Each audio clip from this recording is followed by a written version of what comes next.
Сәлем достар, менің есімім Мусина Гүлдерай. Бүгін біздің гүлді кардиганның екінші сабағына қош келдіңіздер. Өткен сабақта айтқандай, біз түгелмен осылайынан тоқып алдық, қосатын жерін қостық. Яғни біз 16 қатар түгелмен қосып істедік те, ары қарай 10 қатарды тек бағаның өсін түгелмен жүргізіп шықтық. Бірге санап шығайық ендеше.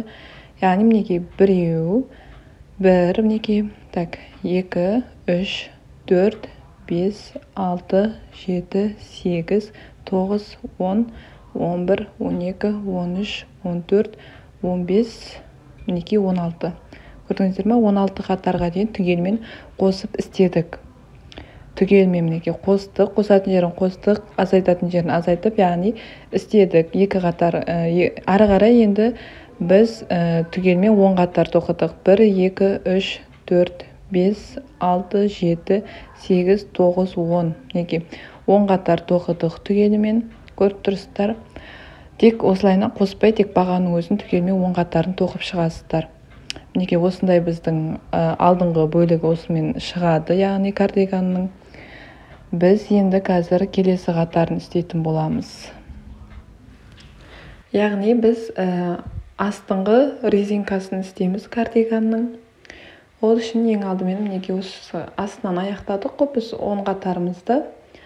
Енді мінекей бері қарай аударып аламыз да, 1-2 үрмелі шар аламыз, крючокқа жіпті іліп аламыз да. Біз енді мұнда келесі тұрған баған бар ғой, соның яғни ортасынан өткіземіз. Мінекей жіпті іліп аламыз да, яғни бер жағынан баған шығарамыз.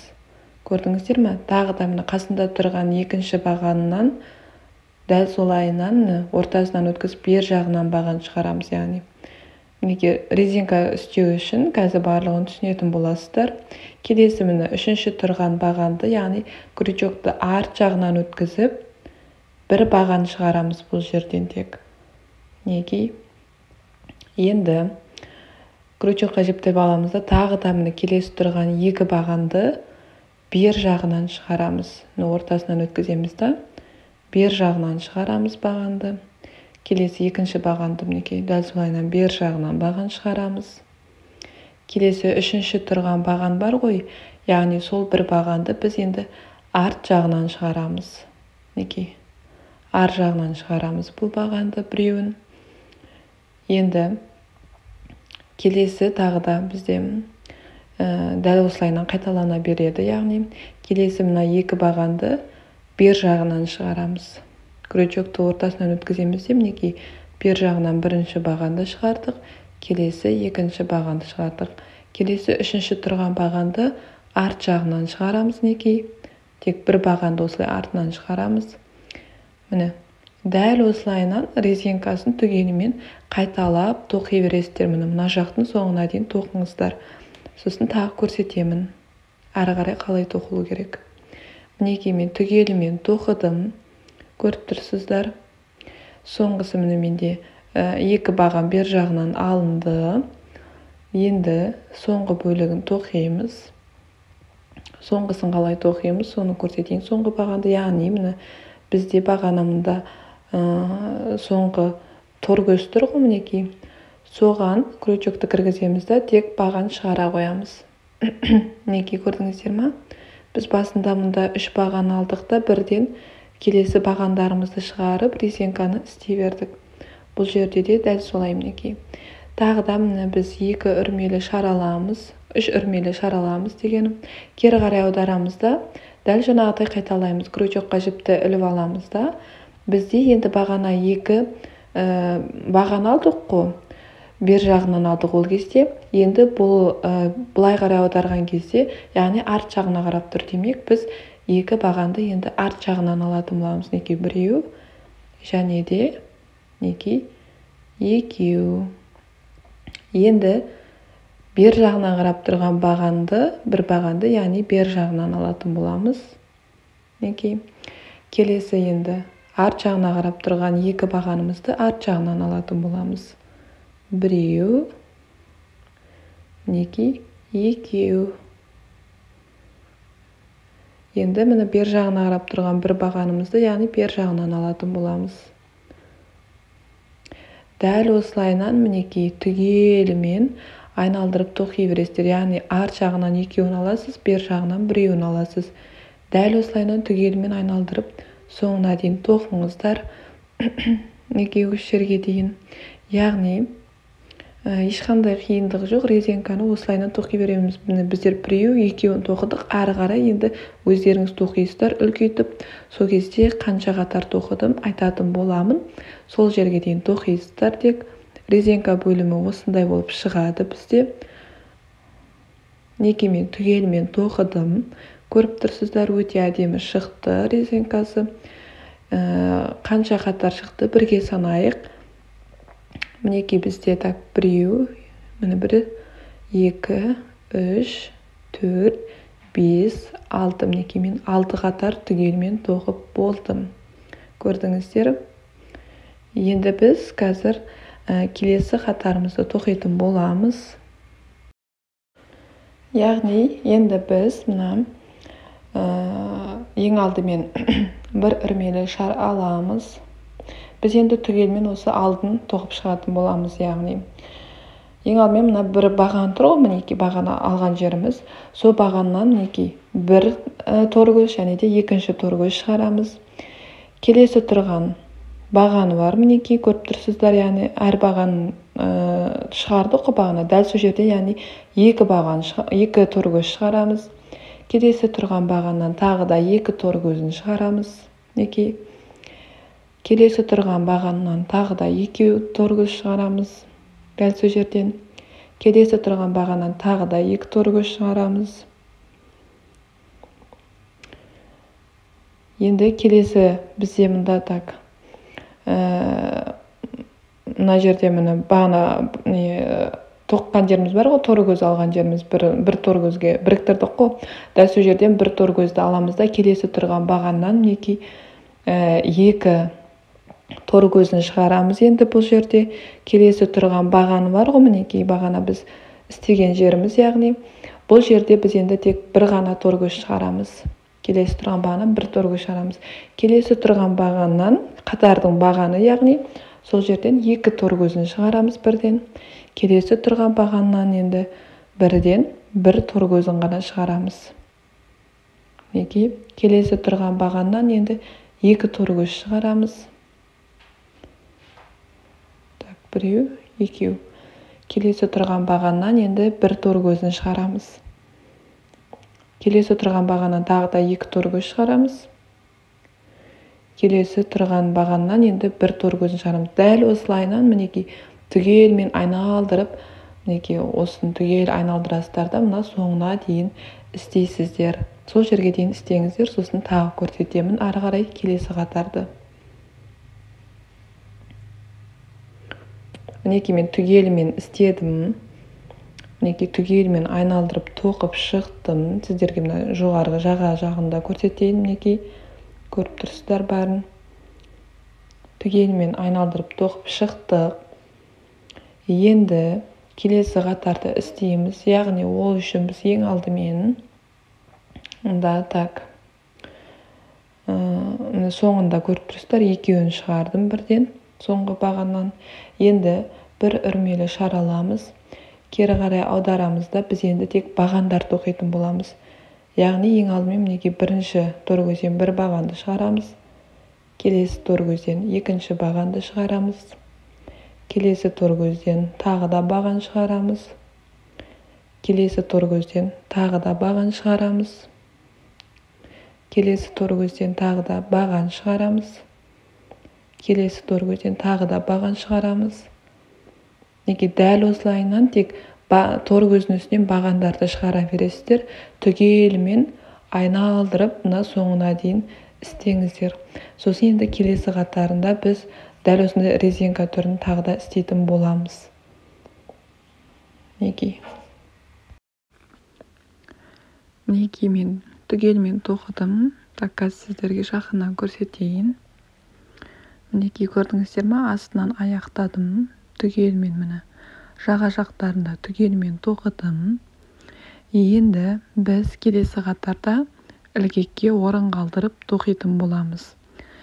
Яғни мына оң жағына не тұратын болса, ілгек тұратын болса, ары қарай ілгекке орын қалдырамыз. Яғни мінекей 3 ілгекке орын қалдырып, қанша? Соны санайық. 1, 2, 3, 4, 5, 6, 7, 8, 9.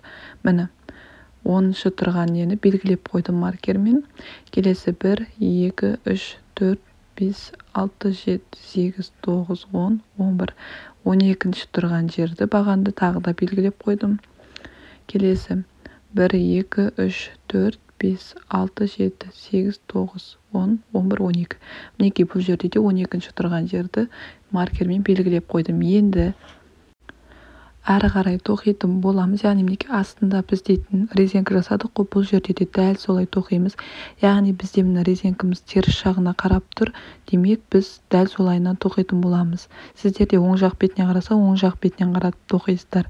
Яғни бір үрмелі шарды аламыз. Мінекей біз кері қарай аударамыз да енді резеңкамызды тоқимыз. Яғни крючокқа жіпті іліп аламыз. Мына жерден бір бағанды шығарып аламыз. Енді бізде так 2 баған тұр ғой, сол екеуін енді мұнда мінекей артына қарап тұр, көрдіңіздер ме? Резеңкада төменгі жақта, яғни бізде артына қаратып аламыз. 2 баған шығарып аламыз, яғни арт жағынан. Сіздерде бер жағына қарап тұрса, астындағы резеңкаларыңыз демек 2 бағанды бер жағынан шығарып аласыздар. Бірдей болуы керек, ешқашанда қателесіп кетпеңіздер. Мінекей 1 бағанды енді бер жағынан аламыз. Келесі 2 бағанды ар жағынан аламыз. Мінекей 1, келесі 2. Енді келесі бер жағынан аламыз. 1 бағанды, келесі бағанды, мінекей соңғы 2 баған қалды ғой. Сол 2 бағанды яғни мінекей арт жағынан аламыз. Енді біз маркерге келдік. Маркердің үстінде бағанды тоқымаймыз. Яғни бір үрмелі шарды аламыз да, енді маркер тұрған жерді тастап кетеміз да, келесі тұрған 2 бағанды, яғни бірден арт жағынан тоқитын боламыз. 2 бағанды да мінекей. Келесі міне 1 бағанды бер жағынан аламыз. Келесі 2 бағанды арт жағынан тоқимыз. 1, 2. Енді келесі 2 бағанды, 1 бағанды бер жағынан тоқимыз. Келесі 2 бағанды арт жағынан тоқимыз. Мінекей. Келесі 1 бағанды бер жағынан тоқимыз.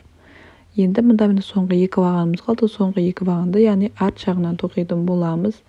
Енді мұнда маркер тұрған жер бар ғой, соңғы бағанымыз, оны алмаймыз. Бірден бір үрмелі шар аламыз да, маркер тұрған жерді тастап кетеміз да, қасында тұрған 2 бағанды, яғни арт жағынан алып шығарамыз. Мінекей 1 және де 2. Келесі 1 бағанды бер жағынан аламыз. Яғни дәл осылайынан қайталап тоқи бересіздер. Мінекей ілгекке орын тастап кетті. Көрдіңіздер, мына жерде де түгелмен тоқисыздар да. Соңғы несінде маркердің үстіне міне бір үрмелі шар аласыздар да, маркерді тастап кетесіздер да, келесі маркердің қасында тұрған 2 бағанды, яғни арт жағынан алып, келесін ары қарай түгелімен айналдырып, ешқандай орын қалдырмай, барлық резеңканы соңына дейін тоқисыздар. Мінекей мен түгелімен тоқып алдым, сіздерге көрсетейін қазір. Мінекей көрдіңіздер ме? Ілгекке орнымыз қалды. Бұл жерде де қалды. Міне соңғымызда да қалды. Кейін әрі қарай түгелімен мінекей айналдырып, резеңкамыздың түгел тоқып алдым. Міне соңына дейін тоқыдым. Көрдіңіздер. Енді қазір сіздермен бірге келесі қатарын тоқимыз, яғни мінекей. Енді келесі қатарында міне так 1-2 үрмелі шар аламын. Бірден кері қарай аударамын.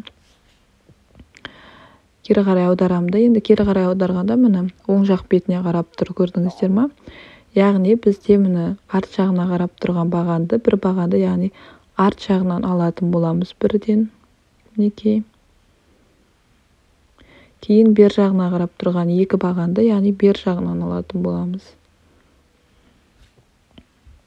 мінекей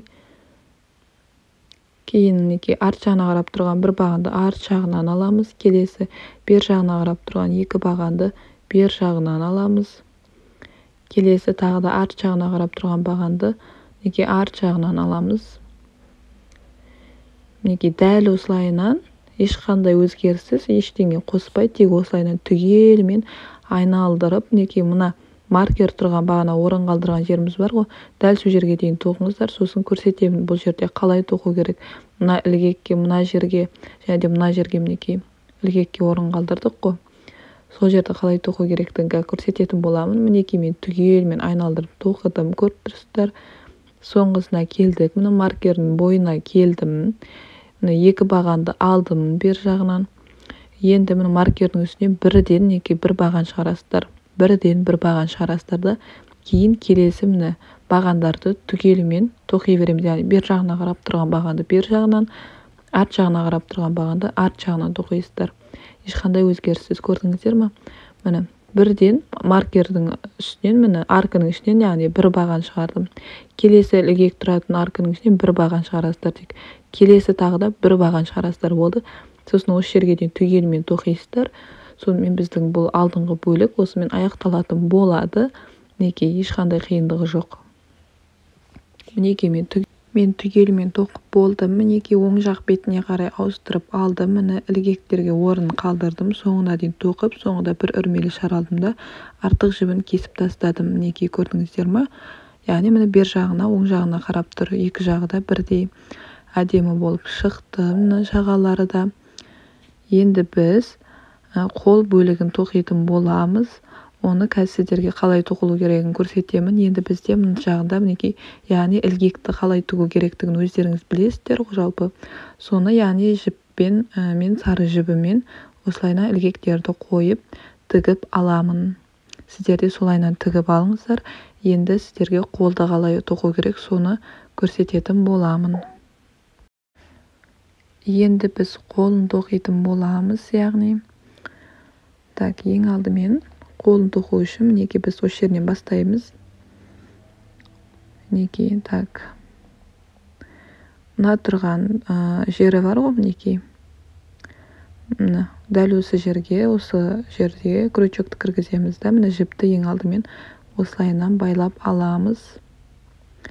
Енді міне осы жерден жіпті іліп аламыз да, бірден крючокқа жіпті іліп алып, бағана мына жерде біз осы арка шығардық қой. Дәл сол жерден біз енді бір баған шығарамыз. Және де міне келесі тұрған нелерден, қасында баған тұр ғой, бағаның үстіндегі торы көздерден, яғни бағандар шығаратын боламыз. Мінекей әр торы көздің үстінен осылайынан бір-бірден бағандарды шығарамыз түгелімен. Мінекей осылайынан баған шығарып түгелімен айналдырып жерге дейін тоқыңыздар. Мінекей мен түгелімен тоқыдым, бағандарды айналдырып шықтым. Яғни соңғысына келдік. Мінекей бір бағанды алдым соңғы тұрған тор көзден. Енді мына арканың ішінен біз бір баған шығарамыз. Арканың ішінен бір бағанды шығарамыз. Мінекей енді біз мұнда бағана біз неткен бір үрмелі шар бар ғой, соған яғни біріктіріп жібереміз.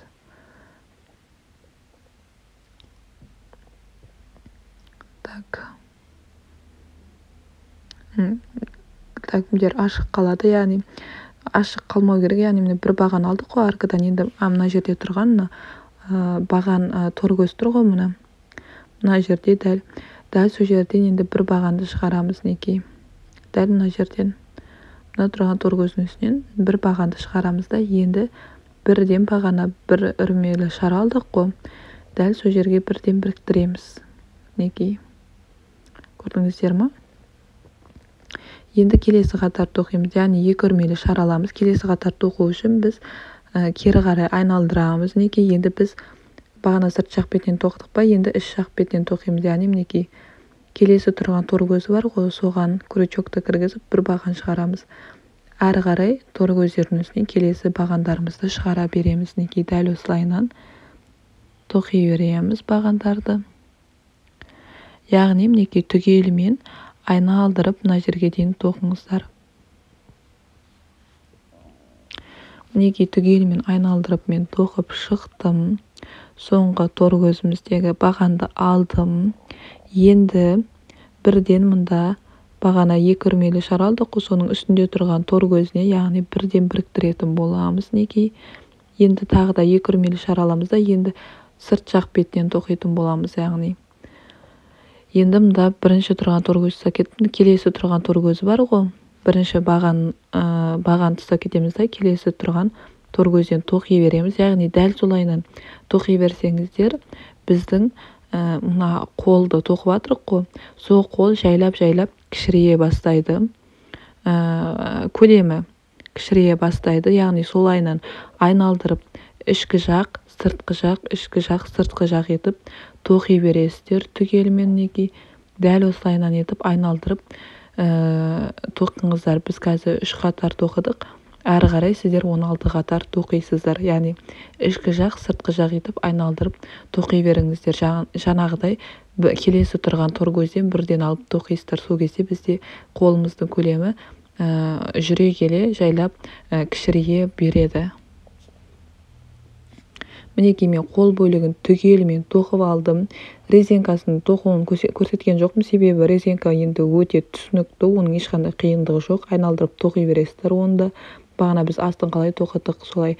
Енді санайық мінекей бірге. Так, мінекей 1, 2, 3, 4, 5, 6, 7, 8, 9, 10, 11, так, 12, 13, 14, 15, неке 16. 16 қатар тоқыдық. 16 қатарда, яғни резинкасымен бірге алып кететін боламыз. Резинкасын бірге санай қанша қатар тоқыдық біздер. Мінекей, так. Біреу, так, біреу, екеу, 3, 4, 5, 6. 6 қатар тоқыдық. Резинкасын тоқылуы өте оңай. Мінекей айналдырып тек бағана біз қалай тоқыдық, астыңғы төменгі жақтағы резинканы дәл солайына айналдырып тек тоқи бересіздер. Болды, ешқандай қиындығы жоқ. Көрдіңіздер ме? Мінекей астын қалай тоқыдық резинка бөлігін, дәл солайынан үстінен де солай тоқисыздар. Мына резинкалары бірдей болу керек. Көрдіңіздер ме? Бірдей болу керек. Бір жағы басқаша, бір жағы басқаша болып шықпау керек. Яғни екі бағаны бер жағына қарап тұрса, дәл солайынан тоқисыздар. Енді гүлін біз келесі видеода көрсетемін. Келесі сабақта менің каналыма тіркеле кетіңіздер. Менімен бірге болғандарыңыз үшін сіздерге көп рахмет.